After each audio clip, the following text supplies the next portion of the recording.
Hello दोस्तों, आप सभी का स्वागत है फिर से एक बार मेरे YouTube चैनल पे, जहां पे आपको मिलेगी साउथ की सस्पेंस थ्रिलर मिस्ट्री इन्वेस्टिगेशन वाली फिल्में, जो कि आपको एक बार तो जाकर जरूर देखनी चाहिए। दोस्तों, मूवी देखने का मजा तभी आता है जब फिल्म के अंदर सस्पेंस हो, थ्रिल हो, क्राइम हो, इन्वेस्टिगेशन हो। तो उस वक्त फिल्म देखने का मजा जो वो दुगना हो जाता है, क्योंकि फिल्म के कहानी के साथ साथ जो वो हमारा खुद का दिमाग भी कहानी के साथ दौड़ने लगे। फिल्म के अंदर आगे क्या होगा, कौन सा सस्पेंस खुलेगा, ये जब हमारा दिमाग सोचने लगता है तब फिल्म की कहानी के साथ हम भी जुड़ जाते हैं और फिल्म देखने का मजा जो है वो और भी दुगना हो जाता है। और आज मैं आपके लिए साउथ की कुछ ऐसे ही top 8 suspense thriller mystery investigation की फिल्में लेकर आया हूं, जो आपको एक बार तो जरूर देखनी चाहिए। अगर आपको सस्पेंस पसंद है, थ्रिल पसंद है, क्राइम पसंद है, इन्वेस्टिगेशन पसंद है, तो इन फिल्मों की लिस्ट को आप एक बार जाकर जरूर देखना।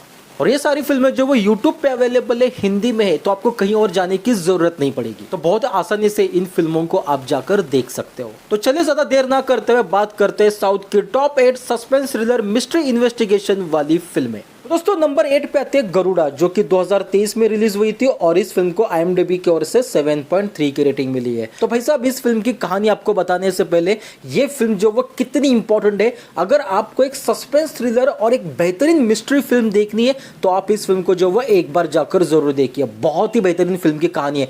जब दोस्तों मैंने इस फिल्म को देखा ना, तो भाई मैं ये सोचने लगा कि भाई अब तक ये फिल्म मेरे नजरों से कैसे क्या बची थी। इस फिल्म के क्लाइमैक्स में जो वो इस फिल्म की सारी सस्पेंस, सारी मिस्ट्री खुल जाती है और इस फिल्म की कहानी को जो वो बहुत ही बेहतरीन तरीके से जो वो एग्जीक्यूट किया गया है। तो यहाँ पे मैं आपको फिल्म की पूरी कहानी नहीं बताऊंगा, लेकिन उसका सारांश बता देता हूँ। तो फिल्म की कहानी के अंदर जो वो एक कॉलेज के हॉस्टल में एक लड़की का रेप और मर्डर हो जाता है। अब ऐसे में उसी रेप और मर्डर के केस में जो वो उसी के एक रिश्तेदार, जिसका नाम होता है निशंत, उसे जो वो पुलिस वाले अरेस्ट कर लेते हैं। अब यहाँ पे कुछ लोगों ने जो वो उसे देखने का दावा किया होता है, जिस वजह से जो वो उसे अरेस्ट किया जाता है। अब इस गुनाह के लिए जो वो उसे 7 साल की केस हो जाती है, लेकिन वो हमेशा कहते रहता है कि मैंने ये गुनाह नहीं किया है। पुलिस वाले ने जो वो मेरे खिलाफ झूठे केस, झूठे सबूत इकट्ठा करके जो वो मेरे ऊपर केस करके मुझे जेल भेज दिया। अब यहाँ पे वो 7 साल की उसको सजा हो जाती है। 7 साल के बाद वो जेल से बाहर आता है और वो अपना केस जो वो रीओपन कर देता है और यहीं से शुरू हो जाती है फिल्म का जो वो सस्पेंसफुल पार्ट। अब ये सजा काटने के बाद जो वो 7 साल बाद बाहर आता है और वो किस तरीके से अपने केस को वापस से रीओपन करके सही कातिल तक पहुंचता है और कैसे पुलिस वालों को जो वो खटेरे में खड़ा करता है, यही पूरी फिल्म की कहानी है। एक्चुअली में यहीं पे फिल्म की कहानी खत्म नहीं होती, बल्कि ये केस खत्म होने के बाद एक और केस, एक और इन्वेस्टिगेशन शुरू हो जाता है, जहां पे पुलिस वाले असली कातिल तक पहुंचते हैं। दोस्तों, अगर मैं इसके आगे आपको थोड़ी भी कहानी सुनाऊंगा तो भाई आपको जो फिल्म देखने का मजा पूरी तरह से चला जाएगा। बस आप इतना याद रखिए कि एक बेगुनाह को सजा हो जाती है और वो बाहर आकर दोबारा से अपने केस को रीओपन करता है और कातिल तक पहुंचता है, लेकिन फिर भी पुलिस वाले जो वो सही कातिल तक पहुंचते हैं। अब यहाँ पे किस तरीके से इन्वेस्टिगेशन होता है और क्या कुछ कहानी है, ये जानने के लिए दोस्तों आपको फिल्म देखनी होगी। बहुत ही बेहतरीन फिल्म है दोस्तों। मैं चाहूंगा कि इन 8 फिल्मों में से आप कोई फिल्म नहीं देखो तो भी चलेगा, लेकिन इस फिल्म को जो वो एक बार जाकर आप जरूर देखना। ये फिल्म आपको हिंदी में YouTube पे अवेलेबल है। नेक्स्ट फिल्म आती है आनंद श्रीबाला, जो कि 2024 में रिलीज हुई थी और इस फिल्म को IMDb की ओर से 6.6 की रेटिंग मिली है। तो फिल्म की कहानी के अंदर जो वो मेरी नाम की एक लड़की होती है, जो कि अपने हॉस्टल से जो वो गायब हो जाती है। अब यहाँ पे उसके माता पिता और हॉस्टल वार्डन जो वो पुलिस स्टेशन पहुंच जाते हैं, जहाँ पे वो अपनी बेटी की गुमशुदा की रिपोर्ट दर्ज कराते हैं। अब यहाँ पे पुलिस वाले जो वो इन्वेस्टिगेशन शुरू करते हैं, तभी उन्हें इन्वेस्टिगेशन के दौरान एक कॉल आ जाता है। उस कॉल में सामने वाला कहता है कि एक नहर के पास जो एक लड़की की लाश मिली है और उस लाश का जो हुलिया है वो मेरी से काफी मिलता जुलता है। अब यहाँ पे पुलिस वालों को पता चल जाता है कि मेरी की जो वो मौत हो चुकी है, लेकिन अब यहाँ पे पुलिस वाले कहते हैं कि मेरी ने जो वो सुसाइड किया है। लेकिन उसके माता पिता जो वो इस बात को मानने को तैयार नहीं होते, क्योंकि उनकी बेटी को जो वो पानी से काफी डर लगता था, तो वो खुद की जान लेने के लिए वो पानी के पास कभी नहीं जाएगी। तो वैसे में यहाँ पे एक प्राइवेट डिटेक्टिव को जो वो हायर किया जाता है और वो किस तरीके से इन्वेस्टिगेशन करता है और सही कातिल तक पहुंचता है, यही पूरी फिल्म की कहानी है। दोस्तों, फिल्म के अंदर सस्पेंस है, थ्रिल है और मिस्ट्री भी है, जो कि इस फिल्म की कहानी को जो वो एक बेहतरीन कहानी बनाती है। अगर आपको ये फिल्म देखनी है तो आप YouTube पे जाकर इस फिल्म को देख सकते हो। नेक्स्ट फिल्म आती है मायोन, जो कि 2023 में रिलीज हुई थी और इस फिल्म को जो वो IMDb की ओर से 5.9 की रेटिंग मिली है।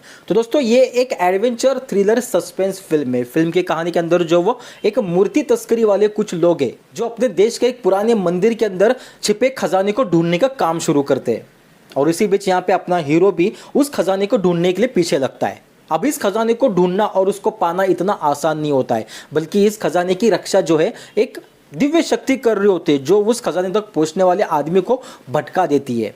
अब ऐसे में तस्करी करने वाले लोग और अपना हीरो जो वो कैसे उस खजाने तक पहुंचता है और कैसे उस दिव्य शक्ति से खुद को बचाकर उस खजाने तक पहुंचते, यही पूरी फिल्म की कहानी है दोस्तों। अगर आपको एक सस्पेंस और एडवेंचर फिल्म देखना पसंद है तो आप इस फिल्म को जो है एक बार जाकर देख सकते हैं। ये फिल्म भी आपको हिंदी में अवेलेबल है। नेक्स्ट फिल्म आती है काबा दादारी, जो कि 2021 में रिलीज हुई थी और इस फिल्म को IMDb की ओर से 6.4 की रेटिंग मिली है। तो दोस्तों फिल्म की कहानी जो एक सस्पेंस और इन्वेस्टिगेशन के ऊपर आधारित है।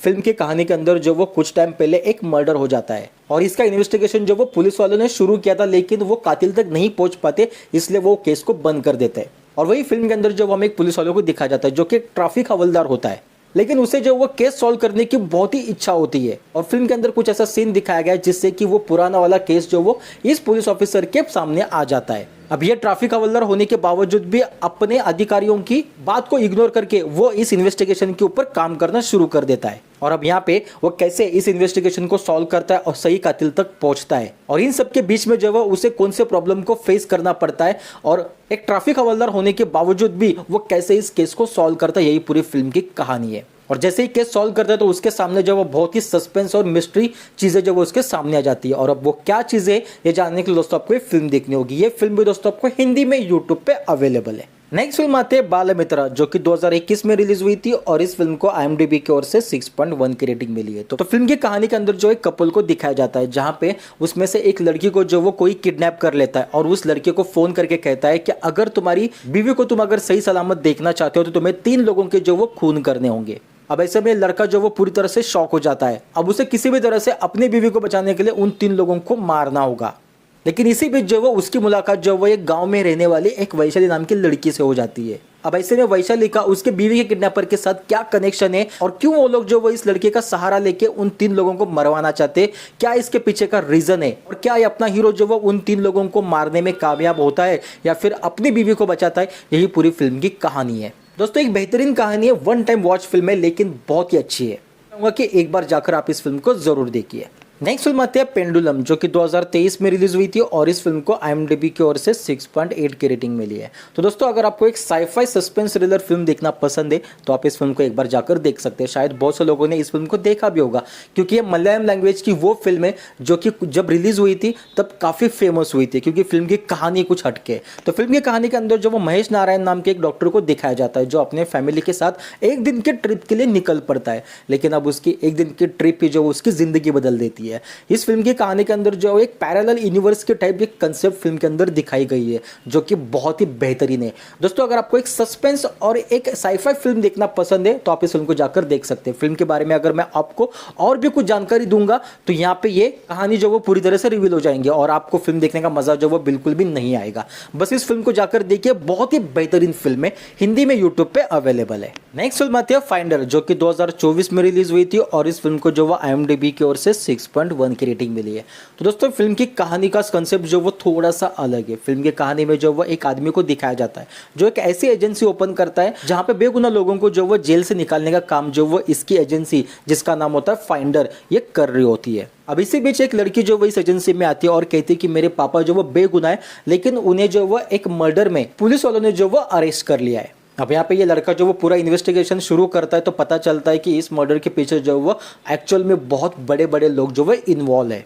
और अब यहाँ पे इस लड़की का पिता जो वो गरीब होता है, जहाँ पे उसे चंद पैसों के लिए जो वो गुनाह कबूल करने के लिए लगाते, और अब यहाँ पे उसे जो वो जेल भेज दिया जाता है। लेकिन यहाँ पे लड़की अपने पापा को किसी भी तरह से जेल से बाहर निकालना चाहती है। अब यहाँ पे ये फाइंडर के जो लोग हैं, यानी कि जो लड़का है, वो किस तरीके से इन्वेस्टिगेशन करता है और किस तरीके से सही कातिल तक पहुंचकर इसके पापा को जो वो बेगुनाह साबित करके जेल से बाहर लाता है, यही पूरी फिल्म की कहानी है। इस फिल्म के अंदर आपको सस्पेंस नहीं मिलेगा, लेकिन अगर आपको इन्वेस्टिगेशन फिल्म देखना पसंद है जो कि एक धागे के साथ साथ आगे बढ़ता है इन्वेस्टिगेशन, वो इन्वेस्टिगेशन अगर आपको देखना पसंद है तो आप इस फिल्म को एक बार जाकर देख सकते हैं, क्योंकि ये पूरी तरह से फिल्म जो है इन्वेस्टिगेशन के ऊपर आधारित है। सेम नाम से ये हिंदी में अवेलेबल है।